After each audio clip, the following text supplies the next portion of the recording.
langsung saja masuk dalam sharing kehidupan pagi hari ini. Ya, silakan Bu Rehmalem Tarigan ya. Silakan Bu. Membatasi. Shalom, saudara-saudara yang dikasih oleh Tuhan. Kedengaran ya suara saya ya? Ya, jelas sekali. Shalom Bu. Jelas ya, soalnya yang sebelah ini berisik banget, Bu. Ya, Jelas, nggak apa-apa. jelas Bapak banget. jelas kok. Iya. Shalom, Silakan Bu. saudara-saudara yang dikasih oleh Tuhan Yesus Kristus. Saya sangat bersyukur kepada Tuhan di mana pada pagi hari ini saya bisa bersekutu dengan Tuhan, bisa memuji dan meninggikan nama Tuhan. Tapi saya percaya selalu kepada Tuhan bahwa Tuhan selalu memberikan kekuatan kepada kita. Ya kita tahu bahwa banyak masalah persoalan yang kita hadapi. Terkadang masalah itu tergantung kitanya juga ya. Kadang-kadang ada masalah memang ya kayak berulang-ulang gitu. Tapi ya bagi di situ kita tahu bahwa respon kita bagaimana gitu. Ada memang masalah itu yang kita tidak duga gitu. Seperti contoh ya, kayak saya hari Sabtu kemarin ya, saya pergi ke gereja. Kami ada ulang tahun WBI. Jadi kami di sana kan banyak kegiatan-kegiatan gitu. Kita udah siap. Ya pikiran saya kan semuanya baik-baik. Ternyata ada telepon dari Medan. Saya bilang iya nanti aja saya hubungin. Tapi terus ada telepon yang ini, telepon yang ini, telepon. Jadi kan saya terganggu. Sudah saya matiin HP itu ada aja. Entah gimana nggak tahu bunyi bunyi bunyi. Ya tapi pada saat itu saya si damai sejahtera saya nggak mau hilang begitu saja. Ada apa gitu? Ya saya ambil HP-nya, saya bawa keluar, saya bilang ada apa? Ini ada masalah ponakan katanya. Ya kalau masalah ponakan nanti aja diselesaikan. Nanti kalau aku pulang dari gereja sampai di rumah aku telepon balik. Ternyata yang sana telepon melulu, telepon melulu. Itulah ya. Tapi ya saya tahu bahwa memang Tuhan itu maha pemurah. Dia selalu memberikan kepada kita kekuatan dan apapun yang kita hadapi, Tuhan selalu campur tangan dalam kehidupan kita seperti di sini 1 Korintus 10 ayat 13.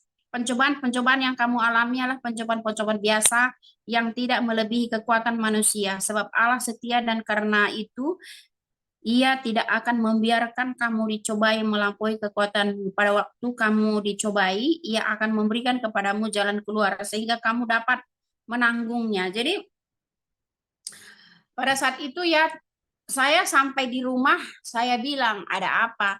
Ya masalah ini. Memang sih dari dulu semua permasalahan memang selalu dilimpahkan ke saya. Padahal kami itu ada 7 bersaudara, 5 perempuan. Tapi kenapa sih semuanya itu kadang-kadang dilimpahkan ke saya, apapun ke saya? Karena selama ini saya kan eh, selalu mendoakan mereka, menasihatin mereka gitu. Akhirnya pada suatu saat saya juga kadang-kadang saya bilang sama dia, masalah begitu aja harus dilaporkan? Saya bilang, ya kalian kan udah tua, pokoknya udah macam-macam lah omongan. Karena saya pun pada saat itu nggak bisa mengontrol emosi saya, tapi saya langsung minta ampun, ih kenapa saya harus begini gitu, padahal saya baru pulang dari gereja gitu, apa mungkin karena saya lelah.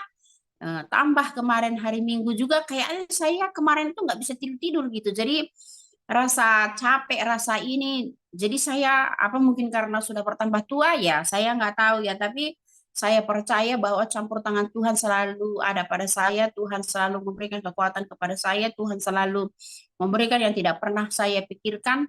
Ya di dalam masalah itu ya bagaimana respon kita? Kita selalu menyerahkan diri kita kepada Tuhan, kita selalu melibatkan Tuhan dalam hidup kita, walau apapun yang terjadi, kita tetap setia dan taat kepada Tuhan. Kita tahu bahwa rencana Tuhan kadang-kadang indah bagi kita. Ya, disitulah letak kedewasaan kita. Kadang-kadang Tuhan juga menguji kita gitu.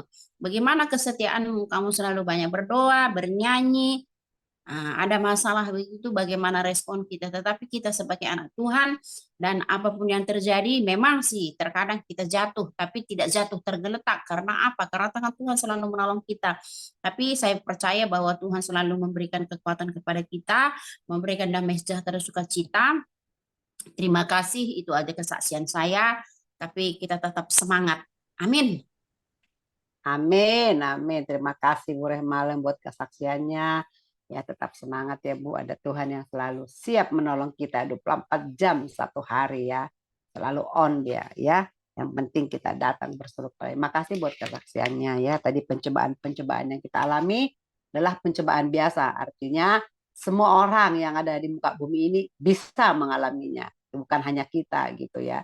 Tapi bagaimana respon kita dan kemana kita mengadu ketika ada pencobaan itu, ketika ada masalah itu. Tentunya kita sebagai anak Tuhan datang kepada Tuhan, datang kepada Yesus yang Tuhan dan Juru Selamat kita. Terima kasih Bu, Tuhan memberkati. Ya, yang kedua ada Ibu Nita.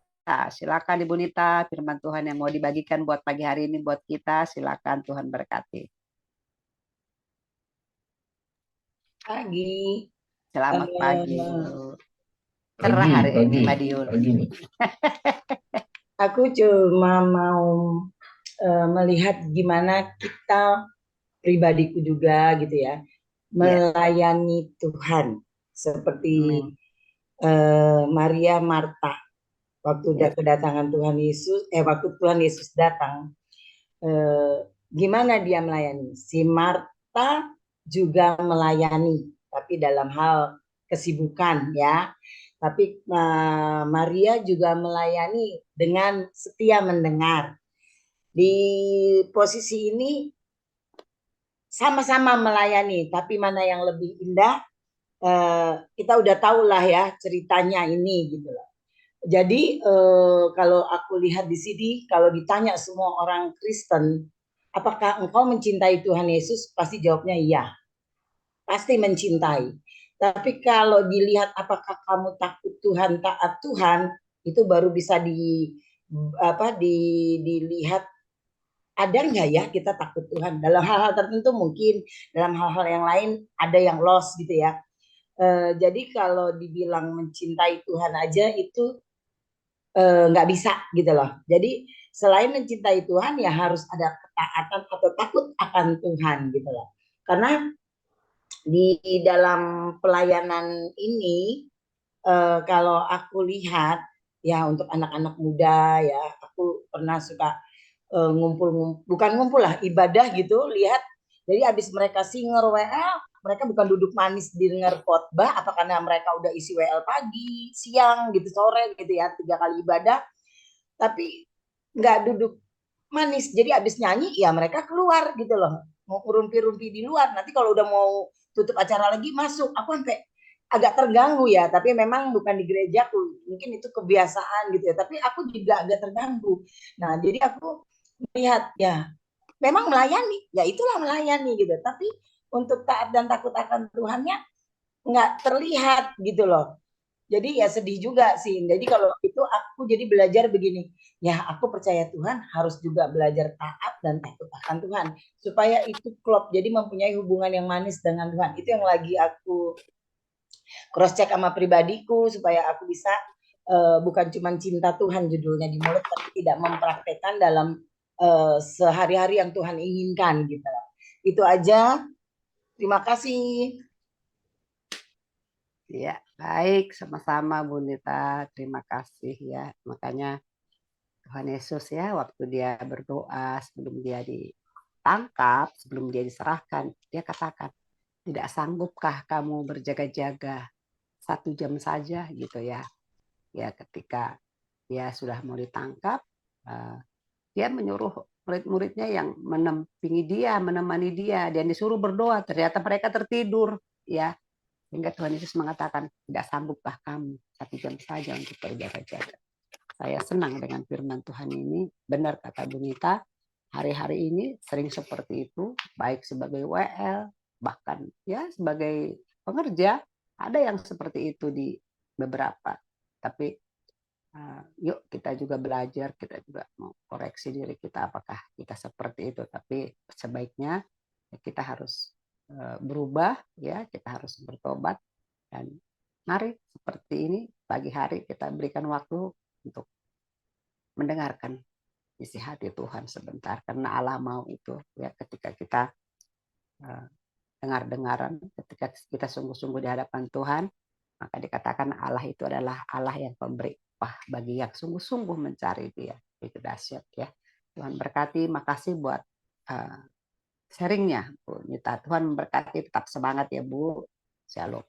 Ya, di sini ada Ibu Hanana Baban. Kita sudah lama tidak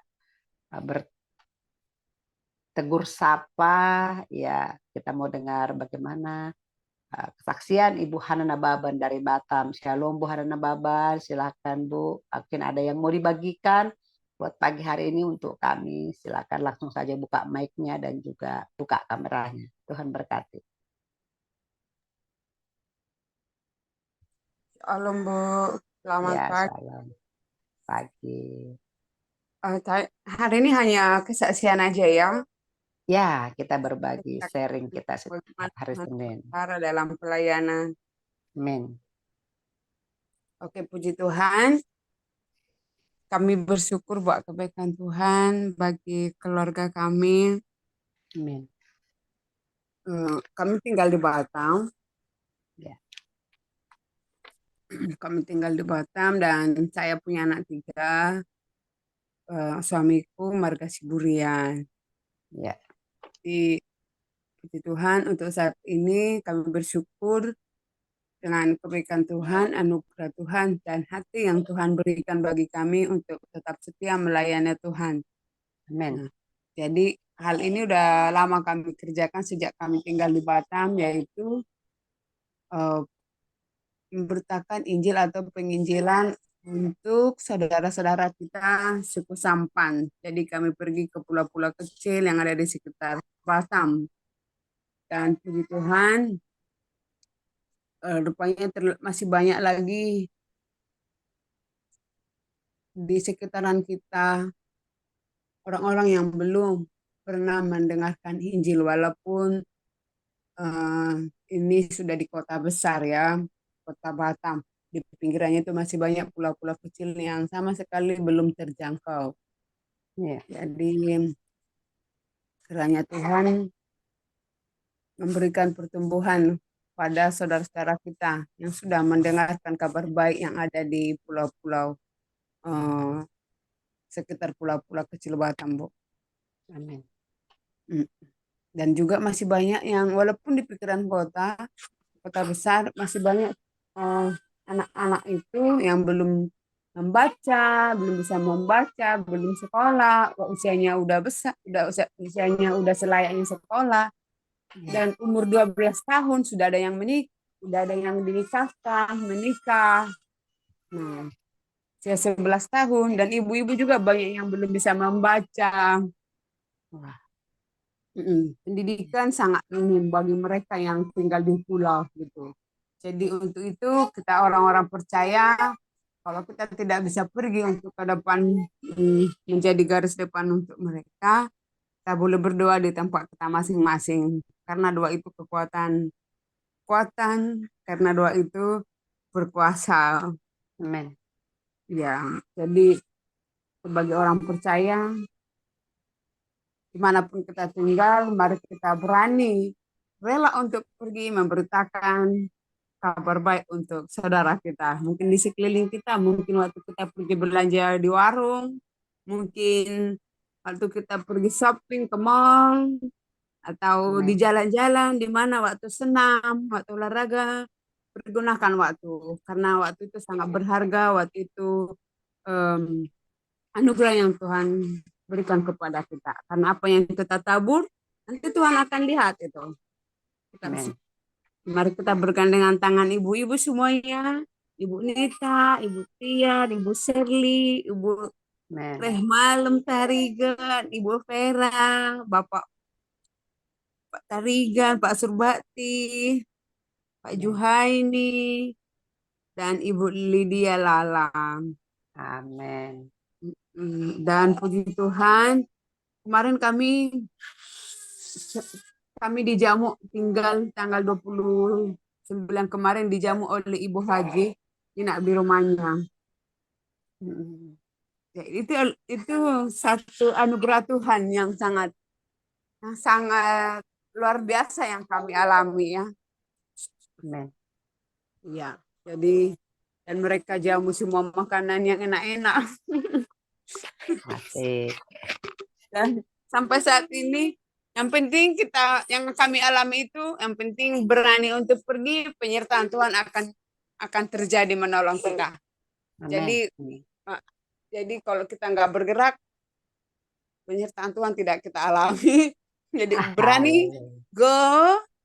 Tuhan tidak pernah berhenti untuk menolong. Tuhan tidak pernah kehabisan akal untuk menyertai, mensupport, gitu, memberi kekuatan. Yang penting dengar sedikit, lakukan, go, go, go, gitu. Oke, Tuhan memberkati ya Bapak Ibu. Sampai sini aja. Halo. Ya, shalom, shalom. Makasih Bu Hana Nababan buat Iya. kesaksiannya ya. Anak udah nangis-nangis dia. Dia mau ikut kesaksian sebenarnya. Bantuin mama dia, ya kan? Masih umur 1 tahun 3 bulan. Biasa kami bawa juga anak-anak kalau kami pergi. Gotong mereka semuanya. Oh, yang kecil siapa namanya Bu? Cewek kan ya? Iya, namanya Sharon, kasih Sharon. Oh iya, Saron sampai lupa. Udah setahun Iya. ya, nggak berasa ya?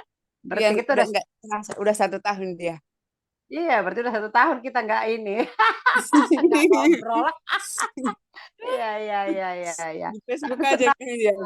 Iya, senang Bu Hana bisa ngobrol pagi ini. Harapan kami Bu Hana bisa ke depannya bisa berbagi lebih lagi ya. Rindu sih waktu itu kami pernah ke Batam. Cuman waktunya waktu itu nggak cukup. Saya sempat ingatkan itu sama Bu Reh Malam, Bu Dewi dan Pak Surbakti ya. Sebenarnya punya kerinduan, aduh sempat nggak. Cuman karena nggak sempat lagi, kami sempat juga ke suku itu, ke pulau apa itu ya Pak ya. Ada juga yang nelayan itu. Nah, kita ke sana, kita kunjungi mereka dan memang benar kata Ibu Hana Nababan, aduh mereka masih tempat tinggalnya juga memprihatinkan sekali ya. Aduh suku-suku yang di pinggir laut itu ya. Dan ya benar kata Bu Hana, kalau kita tidak bisa terjun, paling tidak di dalam doa kita, ya semoga Tuhan mengutus ke sana hambanya dan mereka juga mau belajar membuka hati untuk menerima Yesus ya atau bertobat sehingga mereka juga selamat sama seperti kita. Ya sekali lagi Bu Hana, shalom, Tuhan Yesus memberkati. Salam buat keluarga dan anak-anak tentunya. Sukses terus ya Bu, ya Tuhan berkati. Ya baik, masih ada waktu. Ini ada yang baru tergabung. Jika ada yang mau bersaksi nanti sebelum Pak Surbakti, silakan langsung saja dibuka mic-nya. Ya, Bu Vera boleh, Bu Juhaini boleh, Bu Shirley Rose juga boleh. Mungkin ada yang mau dibagikan, disampaikan. Atau Bu Lydia Lalang langsung buka mic-nya saja. Silakan, Tuhan berkati. Halo, jangan takut bersaksi, nggak bisa bersaksi, bernyanyi boleh ya kan. Apa yang Tuhan taruh hari-hari ini pujian di hati kita pasti ada ya. Masa nggak ada gitu ya. Ada Bapak Ibu karena waktu kita masih ada. Pak Banu tidak bisa masuk, tidak bisa join. Mungkin dia sedang ada kesibukan Kita lain. foto dulu Bu Jar, foto dulu, buka kamera dulu semua. Ya foto dulu. Baik. Ya. Silakan Bapak Ibu buka kameranya. Bu Juhaini buka kameranya, bermalam. Buka kameranya. Ya. Bu Hana. Ibu Lydia Lalang. Shalom Bu Lydia. Bu Lydia Lalang buka kameranya. Bu Sri Rose, Bu Juhaini, silakan buka. Mana Ibu Lydia Lalang ini? Masih di belakang kah? Ayo ibu-ibu yang mau bersaksi, Bu Vera, ada yang mau disaksikan atau mau memuji Tuhan, silakan. Halo Seren, ya cantik ya, ini hai. Ya, oke. Bu Sri belum buka ya, apa? Ya mungkin masih murah malam udah tutup lagi dia. Halo murah malam. Ini Pak Mulyono datang. Udah, ya. Terima kasih. Ya. Ya. Lanjut. Hai. Oke. Ya, sebelum ke Pak Surbakti, yuk kita angkat satu pujian yuk. Ya, Pak Serbakti. Amin, amin. Terima kasih pada saat ini sudah diberi kesempatan untuk penjelasan daripada apa yang sampaikan pada saat pagi ini.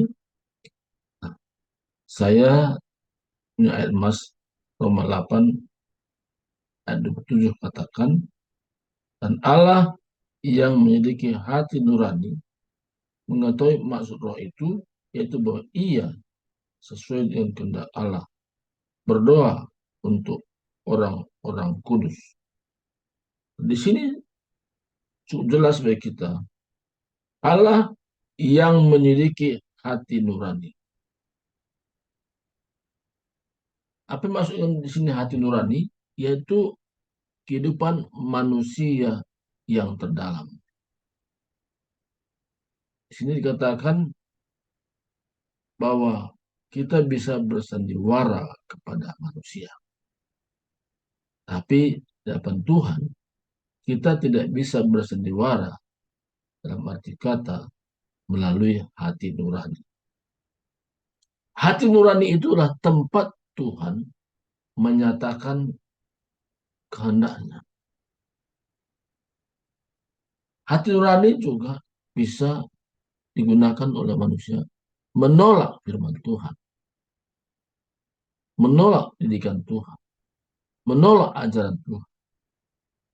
Karena hati nurani lah yang membuat manusia, apakah dia hidup menurut firman atau hidup menurut kehendaknya sendiri. Di dalam hati nurani inilah Tuhan berbicara. Dalam 1 Timotius 1 ayat 19 katakan, beberapa orang telah menolak hati nuraninya. Karena itu kandaslah iman mereka. Jadi iman kandas bukan karena kurang berdoa. Iman kandas bukan karena tidak baca Alkitab. Iman kandas karena tidak mengizinkan Roh Kudus berbicara dalam hatinya. Dia tolak. Kenapa dia tolak? Karena bertentangan dengan kehendak pribadinya.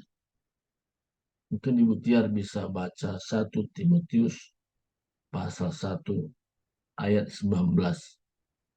Kalau bisa ketemu, ya, atau siapa saja boleh, ya. Ibu Tiar bisa ketemu 1 Timotius pasal 1 ayat 19. Dan jelas katakan, bisa Ibu Tiar ketemu ayatnya? Ya, silakan. 1 Timotius berapa tadi Pak? 1. Timotius pasal 1 ayat 19. Bentar ya Pak. Ya. Timotius 1 ayat 1 sampai Ayat 19 saja. 1 Timotius 1 ayat yang ke-19 ya. Demikian firman Tuhan. Saya bacakan buat kita semua. Beberapa orang telah menolak hati nuraninya yang murni itu. Dan karena itu kandaslah iman mereka. Amin. Jadi iman kandas bukan karena tidak berdoa. Iman kandas bukan karena tidak baca Alkitab. Iman kandas ketika tidak mengizinkan Roh Kudus berbicara ke dalam hatinya. Yang menolak biasa daging. Ya. Jadi contoh, bangun tidur saja itu ada yang masih perjuangan. Perjuangan bangun tidur. Antara tarik selimut lagi atau memang bangkit. Ya, untuk bersekutu dengan Tuhan. Jadi kita memang harus posisi menang. Bukan artinya meraih kemenangan. Enggak. Kita dalam posisi menang. Artinya kita tidak mau dikalahkan oleh daging. Maka kita mengizinkan Allah yang memiliki hati nurani masing-masing. Jadi problem manusia bukan karena kurang berdoa atau tidak baca Alkitab. Karena hubungan kita dengan Tuhan bukan saat-saat tertentu, tapi 24/7.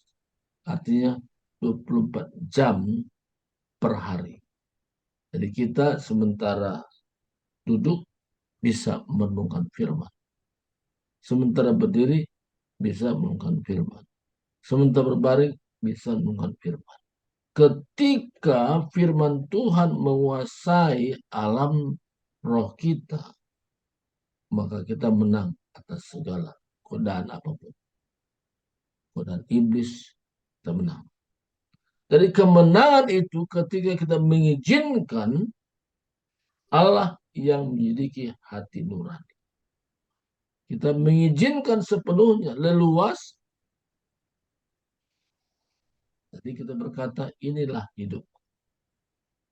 Karena kita tidak bisa bersandewara dengan Tuhan. Mengetahui maksud roh itu. Jadi kalau hati nurani diberikan kebebasan menuruti kehendak Tuhan, maka tahu bahwa apa yang menjadi kebutuhan kita yang sungguh-sungguh, yang utama, Tuhan akan kabulkan. Amin. Tuhan akan nyatakan. Jadi kalau ada orang masih mengeluh dan mengeluh dan mengeluh depan Tuhan, kemungkinan dia tidak mengerti maksud Tuhan untuk apa dia hidup. Kalau dia mengerti untuk apa dia hidup, kenapa Tuhan izinkan hidup sampai hari? Dia hubungannya dengan Tuhan, yaitu supaya memahami apa yang menjadi kehendak Tuhan. Jadi hubungannya dengan Tuhan bukan karena berkat jasmani, tapi hubungannya dengan Tuhan karena dia tahu Allah sendiri yang sudah memanggil dia berpindah dari kegelapan kepada terang Tuhan yang ajaib. Dan dia berikan hati nuraninya murni. Murni. Arti murni tidak bercacat. Arti murni penyerahan total. Sehingga berkata, bukan kehendakku lagi, tapi kehendak Tuhan yang jadi. Sehingga ketika berdoa untuk penjangkauan jiwa-jiwa seperti tadi kesaksian Hana Maman, Tuhan menyatakan penyertaan. Tuhan buktikan bahwa dia ada bersama orang-orang yang mengizinkan hati nuraninya bekerja menyatu dengan roh Tuhan. Jadi pagi hari ini kita bisa lemah bukan karena kurang berdoa, tapi tidak mengizinkan hati nurani kita tempat Tuhan berbicara, menyatakan kehendaknya, mengatakan apa yang kita patut lakukan, apa yang kita patut kerjakan, sehingga dalam sepanjang hidup kita berhubungan dengan Tuhan. Dan karena kita tahu dalam hidup ini adalah sementara, dalam waktu yang singkat kita hidup ini. Ketika Tuhan berbicara ke dalam hati nurani manusia dan dia memberi kebebasan Roh Kudus bekerja, maka doanya doa yang berkenan kepada Tuhan. Doa yang berkenan kepada Tuhan itu doa yang mengizinkan Roh Tuhan bekerja. Sehingga permohonannya itu sesuai dengan kehendak Tuhan. Ini sedikit tambahan buat kita. Jadi jangan kita berpikir, aduh lemah kok hari ini. Coba kita selidiki. Apakah kita pernah menolak Tuhan berbicara melalui hati nurani kita? Kita kembali kepada itu.